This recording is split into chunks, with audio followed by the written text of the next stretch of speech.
చెప్పండి. దేవుడు చేసిన బ్రీతింగ్ సాక్ష్యం చక్కగా ఆ విషయాలని చెప్పేసాడు. దేవునికి వందనాలు, అమ్మగారికి వందనాలు, అలాగే సంఘ బిడ్డలందరికీ వందనాలు. సాక్ష్యం ఏంటంటే రోహన్ బాబుకి బ్రీతింగ్ సెట్ అయితే మేము అంటే యాక్చువల్గా 30 days ఫాస్టింగ్ ఉంటామని కూడా మేము బాగా చేసుకున్నాం కదా. లాస్ట్ వీక్ లో ప్రేయర్ చేసాము అందరం. అయ్యారు కూడా ఇంటికి వచ్చి ప్రేయర్ చేశారు. బాబుకు బ్రీతింగ్ సెట్ అవుతుంది, వచ్చే వారం కల్లా ఆక్సిజన్ తీసివేయబడుతుంది అని చెప్పేసి అన్నారు అయ్యగారు. ఆ విషయంలో దేవునికి వందనాలు, అలాగే అయ్యగారికి వందనాలు. అనుకున్నట్టుగానే మొన్న రెయిన్ హాస్పిటల్కి వెళ్ళాము. ఆ రోజు బ్లెస్సింగ్ కూడా అనుకున్నాము.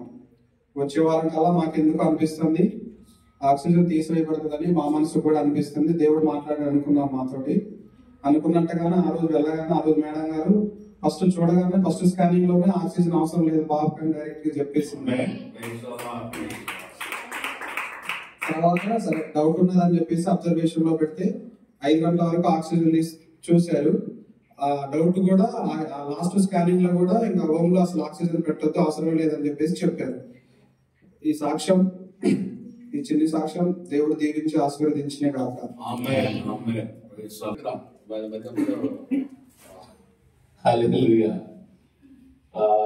నిజంగా ఇది కూడా సెట్ అయ్యేది. బాబుని చేతిలోకి తీసుకునే అవకాశం రాలేదు.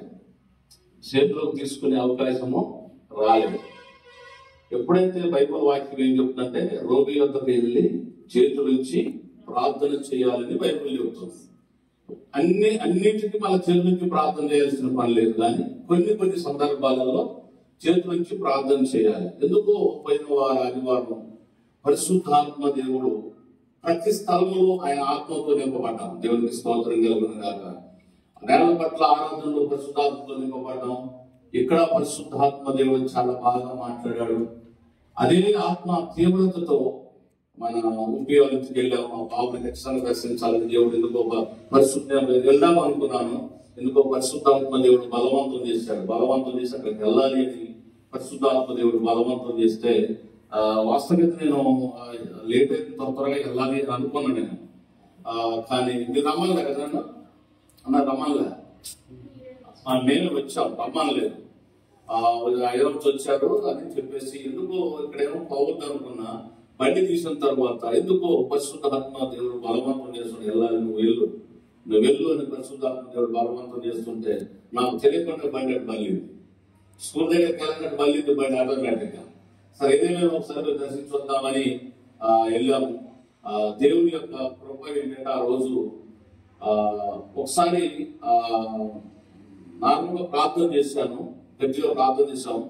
మళ్ళా సెకండ్ టైం కూడా మళ్ళీ పరిశుద్ధాత్మ మళ్ళీ చేయమని పరిశుద్ధాత్మ దేవుడు మళ్ళా మాట్లాడాడు. మళ్ళా ప్రార్థన చేయమని దేవుడు మాట్లాడాడు. మళ్ళా ఆమె చెప్పిన తర్వాత మళ్ళా బాబుని దగ్గరకు తీసుకొని చెవులో భాషలతో మాట్లాడుతూ ఆ యొక్క శ్వాసకు సంబంధించిన ప్రతి ఆటంక ఆత్మను ప్రతించాం భాషలతో. దేవుని స్తోత్రం కలుగును గాక. దగ్గరకు తీసుకొని బాబు చెవులో భాషలతో మాట్లాడుతూ బంధించేశాము. అప్పుడే ప్రవశించి మాట్లాడాం, ఇక ఆక్సిజన్తో అవసరం లేదు అని. ఆమె హల్లెలూయా. దేవుడితో కూడా నిజంగా విశ్వాసాన్ని బట్టి కొన్ని దేవుడి కార్యాలు ఎలా ఉంటాయంటే కొంత సమయాన్ని మనకిస్తాడు దేవుడు. మనలో విశ్వాసం పరిపక్వత కావడం కోసం దేవుడు కొంత సమయం ఇస్తాడు. ఆ సమయం వచ్చింది, ఆ సమయం దేవుడు ఇచ్చాడు. ఆ సమయంలో ఎలాంటి నిర్ణయించబడిందో ఆ నిర్ణయం ప్రకారం దేవుడు కార్యం చేశాడు. నేను నమ్ముతున్నాను అసలు ఆపరేషన్ కూడా దేవుడు లేకుండా చేస్తాడు. ఆమె హల్లెలూయా. ఆపరేషన్ కూడా లేకుండా తయారు చేస్తున్నాము. ఇది మన ప్రార్థన. దేవుడికి మనకు అసాధ్యమైనది దేవుడు సాధ్యం చేయగలుగుతాడు. యేసు నామములో ఆపరేషన్ కూడా లేకుండా ఉండును గాక. ఆమేన్. ఖచ్చితంగా దేవుడు చేస్తాడు, విశ్వసించుదాం.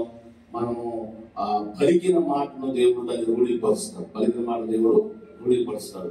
God bless you. చక్కగా దేవుడు మంచి ఆశీర్వాదం ఈ సంవత్సరము, నిజంగా 25వ సంవత్సరము మన సంఘాలలో అందరి కుటుంబాలలో నూతనమైన ఆశీర్వాదాలు దేవుడు ఇవ్వబోతున్నాడు అని నేను 30% చెప్పాను. నూతనమైన ఆశీర్వాదాలు మన ప్రతి కుటుంబాలలో నూతనమైన ఆశీర్వాదాలు, నూతనమైన ఆనందాన్ని దేవుడు ప్రతి కుటుంబంలో ఇవ్వబోతున్నాడు.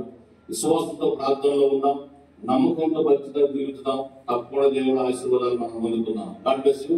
దేవుడు మిమ్మల్ని దీవించాల్సిందిగా బాబు మరొకసారి ప్రార్థన చేద్దాం. సజీవులైన మా దేవుడు నీకు వందనాలు. అయినా ప్రభా బ్లెస్సి ఉపేంద్రాకి ఇచ్చిన ఇద్దరు దంపతులకు ఇచ్చిన చిన్న బాబుని 3 నెలలైనా ఆక్సిజన్ మీద ఉన్నారు. కానీ అనుకునే రీతిగా ప్రభా మీరు దర్శించారు, మీ ఆత్మ దర్శించారు, మీ ఆత్మ వశంలో కుమారులు తీసుకున్నారు. ఆ బ్రీతింగ్ లేకుండా డాక్టర్లకు అసాధ్యమైనది మీరు సాధ్యం చేశారు. అందుని బట్టి మీకు బాగా చేసిన బాబుని మీరు దీవించి ఆశీర్వదించారు. ఇక మీద ఎన్నడూ ప్రభావ అనారోగ్యం రాకోకుండా యేసు నామములో ఆ బాబుకి పరిపూర్ణమైన ఆరోగ్యము కలుగును గాక. యేసు నామములో ఇక గుండెకు సంబంధించిన ఎటువంటి ఆపరేషన్ లేకోకుండా ఉండును గాక. నీ రక్తమును గుండెలో ప్రోక్షించండి ప్రభా. ఏదైతే సమస్యగా ఉందో ఆ సమస్య అంతా తొలగిపోయి, ఆ గుండె సమస్య తొలగిపోయి మంచి సెట్ అవ్వను దాకా తండ్రి సహాయం చేయండి.